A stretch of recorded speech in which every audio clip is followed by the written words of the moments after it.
Mafia Atiq Ahmad के सबसे छोटे बेटे अबान अहमद की कार हादसे का शिकार कैसे हुई, इसका सबूत एक वीडियो में दिखा है। तेज रफ्तार कार अचानक बेकाबू होकर सड़क के डिवाइडर से टकराती दिखाई दी। टक्कर इतनी जबरदस्त थी कि कार कई फीट तक हवा में उछल गई, सड़क पर जा गिरी।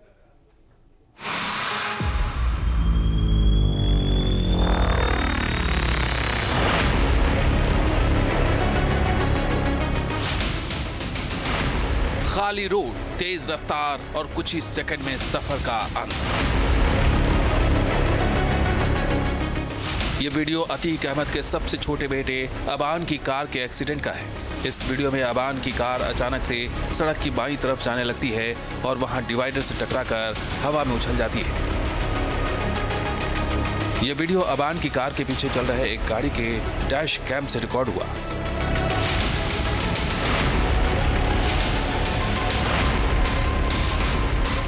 डैश कैम से रिकॉर्ड वीडियो में दिख रहा है कि अतीक के बेटे अबान की कार काफ़ी तेज़ी से आगे जा रही है। एक गाड़ी को ओवरटेक करने के बाद कार की रफ्तार और भी तेज़ हो जाती है।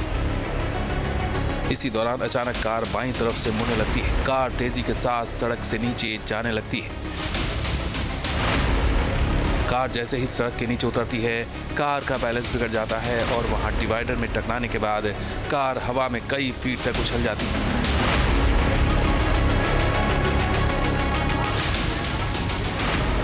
पीछे आ रही कार का भी बैलेंस बिगड़ता है और उसमें बैठे चालक भी चौंक जाते हैं। इसके बाद कार का वीडियो रिकॉर्ड नहीं हो पाया। करीब 1 मिनट की इस वीडियो में अबान के कार एक्सीडेंट का पूरा सच सामने आ चुका है। अतीक अहमद के बेटे अबान की मौत 6 अगस्त को हुई थी। अबान अहमद प्रयागराज से अपने दोस्तों के साथ झांसी जेल में बंद बड़े भाई अली अहमद से मुलाकात करने जा रहा था, लेकिन बीच रास्ते में जानलेवा हादसे का शिकार बन गया। उसके बाद इस हादसे को हत्या बताने की भी साजिश हुई। समाजवादी पार्टी के सांसद राम गोपाल यादव ने झांसी के लोगों का हवाला देकर गंभीर आरोप लगाए। सवाल कई उठाए गए, मगर अब वीडियो के जरिए पूरा सच सामने आ चुका है। अतीक अहमद के सबसे छोटे बेटे अबान की झांसी में सड़क हादसे में मौत के बाद उसे प्रयागराज के कसारी मसारी कब्रिस्तान में सुपुर्द खाक किया गया है। अबान को उसके पिता अतीक अहमद, चाचा अशरफ और भाई असद की कब्रों के पास ही दफनाया गया। इस जनाजे में शामिल होने के लिए अतीक के 2 बड़े बेटे उमर लखनऊ जेल से और अली झांसी जेल से भारी सुरक्षा व्यवस्था के बीच पैरोल पर प्रयागराज पहुंचे।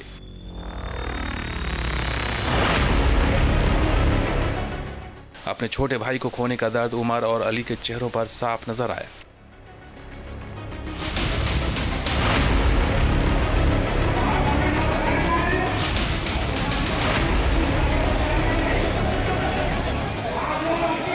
माफिया अतीक अहमद के सबसे छोटे बेटे अबान का जनाजा जो है अब ये कसारी मसारी कब्रिस्तान पे पहुंच चुका है और आप देख सकते हैं मेरे पीछे जो सुपुर्द खाक की जो प्रक्रिया है, उसके पहले जो नमाज होती है वो नमाज होने जा रही है। आपको बताना चाहूँगा अली उमर दोनों लोग ही यहाँ पर पहले पहुँच चुके थे। अहजम जो था वो अपने भाई का जो जनाजा था उसके साथ में आया है और जनाजे के पहुँचने के बाद ही यहाँ पर नमाज की जो तैयारियां थी वो पूरी कर ली गई हैं। नमाज के बाद में सुपुर्द खाक की जो प्रक्रिया है वो जल्द ही पूर्ण की जाएगी और पूरी होने के बाद इन लोगों को अली और जो उमर हैं इनको फिर से लखनऊ और झांसी के लिए रवाना किया जाएगा। तो बस कुछ ही देर में जो माफिया अतीक अहमद का सबसे छोटा बेटा है अबान, उसकी यहाँ पर सुपुर्द खाक की जो प्रक्रिया है वो पूरी होने जा रही है।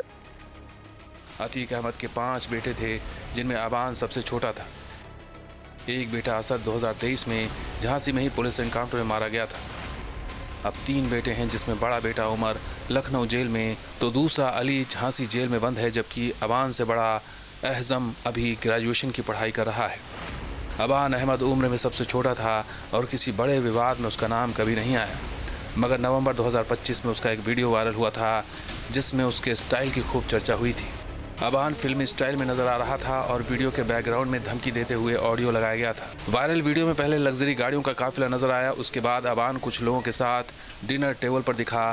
पैंट शर्ट और चश्मा पहने अबान कुर्सी पर बड़े आराम से बैठा था। इतना सब तो ठीक है, लेकिन वीडियो के बैकग्राउंड में जो डायलॉग लगाया गया था उसे लेकर ही तरह तरह की चर्चाएं हुई। इस वीडियो के बाद अबान की चर्चा तब हुई जब हादसे में उसकी मौत हुई थी। हालांकि अतीक अहमद के परिवार का अपराध से नाता जुड़ा रहा है। उसके 2 बेटे अब भी जेल में बंद हैं। अक्टूबर 2025 में प्रयागराज से झांसी जेल शिफ्टिंग के दौरान माफिया अतीक अहमद के बेटे अली अहमद के चेहरे पर डर साफ दिखाई दिया। जेल की शिफ्टिंग के दौरान जैसे ही मीडिया से बात करने का मौका मिला तो माफिया का बेटा गिड़गिड़ाने लगा। मुख्यमंत्री योगी आदित्यनाथ से खुद को बचाने की गुहार लगाने लगा कि अब और ना सताया जाए, जो कुछ हो गया है सो हो गया है, जो अन्यथा सताया जा रहा है उससे बचा ले मुख्यमंत्री जी। अली अहमद बेहद घबराया हुआ था। उसने नैनी सेंट्रल जेल से झांसी जेल शिफ्ट किए जाने पर सवाल उठाए। जेल में मैं जिस जगह था अपने होम डिस्ट्रिक्ट में, वहाँ मुझे अकेले रखा गया, न किसी से मिलने की अनुमति थी, न बात करने की अनुमति थी। अब बताइए, भेज दिया गया वहाँ से 400-500 किलोमीटर दूर। नैनी सेंट्रल जेल में अली की गतिविधियां बढ़ गई थीं, जिसके बाद उसे झांसी जेल शिफ्ट करने का फैसला किया गया। अब बताइए, इतने छोटे से चेम्बर में 5-6 आदमी बैठे हैं, बताइए दिक्कत नहीं होगी? किसी प्रकार का डर तो नहीं लगा आपको? मैं जो हूँ लॉ का स्टूडेंट था, दिल्ली में पढ़ रहा था। अब फर्जी मुकदमे लगा के भेज दिए गया जेल। अब जेल में रहते हुए मेरे ऊपर 8 मुकदमे लगाए गए। यहाँ तो सुरक्षित है। अब ये तो अल्लाह जानता है कि यहाँ सुरक्षित रहेंगे कि नहीं रहेंगे। किसी ज़माने में अतीक अहमद के नाम का खौफ था, मगर अब न तो अतीक रहा और न ही उसका खौफ। अपराध का जो जाल अतीक ने बुना था उसी में उसका पूरा परिवार उलझ कर रह गया और अब कानून अपना काम कर रहा है। Team news nation. Uttar Pradesh में 4 दशक तक माफिया राज से दहशत फैलाने वाले अतीक अहमद का अंत हो चुका है। अप्रैल 2023 में उसकी मौत के बाद उसका साम्राज्य भी खत्म हो गया, मगर जेल की हवा खा रहे उसके बेटों ने सबक नहीं सीखा। एक घटना के बाद सवाल खड़े हो रहे हैं कि क्या बाहुबली के बेटों को कानून का खौफ नहीं है?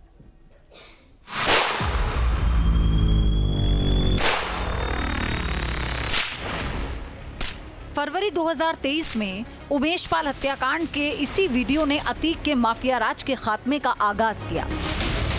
पुलिस अतीक और उसके भाई अशरफ को रिमांड पर लेकर केस की तफ्तीश कर रही थी। इसी दौरान अप्रैल 2023 में पुलिस हिरासत में अतीक अहमद और उसके भाई अशरफ की गोली मारकर हत्या कर दी गई और परिवार के सदस्यों के एनकाउंटर और जेल जाने से अतीक का 4 दशक पुराना आपराधिक साम्राज्य पूरी तरह तहस नहस हो गया।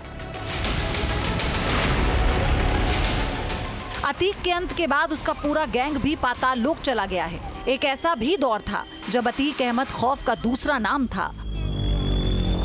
अतीक अहमद जो चाहता उसके एक इशारे पर उसे मिल जाता। लोगों की जमीन कब्जाने से लेकर उत्पीड़न तक हर काम में अतीक और उसके गुर्गों को महारत हासिल थी। 1989 में पहली बार विधायक बनने से पहले सांसद बनने तक अतीक ने राजनीति का चोला पहनकर अपने गुनाहों का साम्राज्य फैलाया। हत्या, अपहरण, रंगदारी और जमीन कब्जा करने के 100 से भी ज्यादा संगीन मामले दर्ज थे। माफिया का खौफ ऐसा था कि कोई अदालत में गवाही देने की हिम्मत नहीं जुटा पाता था। 2005 का चर्चित राजू पाल हत्याकांड हो या 2023 का उमेश पाल मर्डर केस, हर बार अतीक ने अपनी माफियागिरी की जड़ों को गहरा करने की कोशिश की। मगर 15 अप्रैल 2023 की रात सरेआम हुई गोलियों की बौछार के साथ ही दशकों पुराना खौफनाक साम्राज्य ढह गया। अतीक बाहुबली था और उसका परिवार भी इससे अछूता नहीं रह पाया। भाई, पत्नी, बच्चे, हर किसी के कई ऐसे कारनामे हुए जो सभ्य समाज में किसी भी लिहाज से नहीं किए जा सकते। अतीक के साथ ही उसके भाई का भी फायरिंग में अंत हो गया था, मगर परिवार के दूसरे सदस्यों पर कानून ने शिकंजा कसा तो पत्नी फरार हो गई और जेल में बंद 2 बेटे सुधरने की दुहाई देने लगे। और ना सताया जाए, जो कुछ हो गया है सो हो गया। मगर बीते दिनों जो हुआ उससे ये सवाल उठने लगा कि क्या सलाखों के पीछे भी अतीक ज़ादे सुधरने को राजी नहीं है।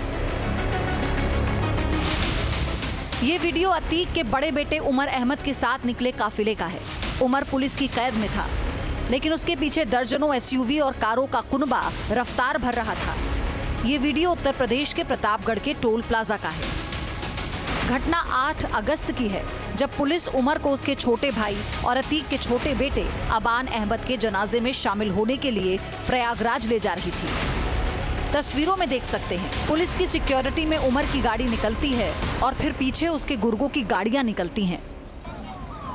उमर को पुलिस की सिक्योरिटी में लेकर जाया जा रहा था, लेकिन जैसे ही सरकारी गाड़ियां गुजरी 25 से 30 गाड़ियां पीछे लग गईं। लेकिन उसके बाद नवाबगंज टोल प्लाजा के पास उसके गुर्गों ने दबंगई दिखाने की कोशिश की।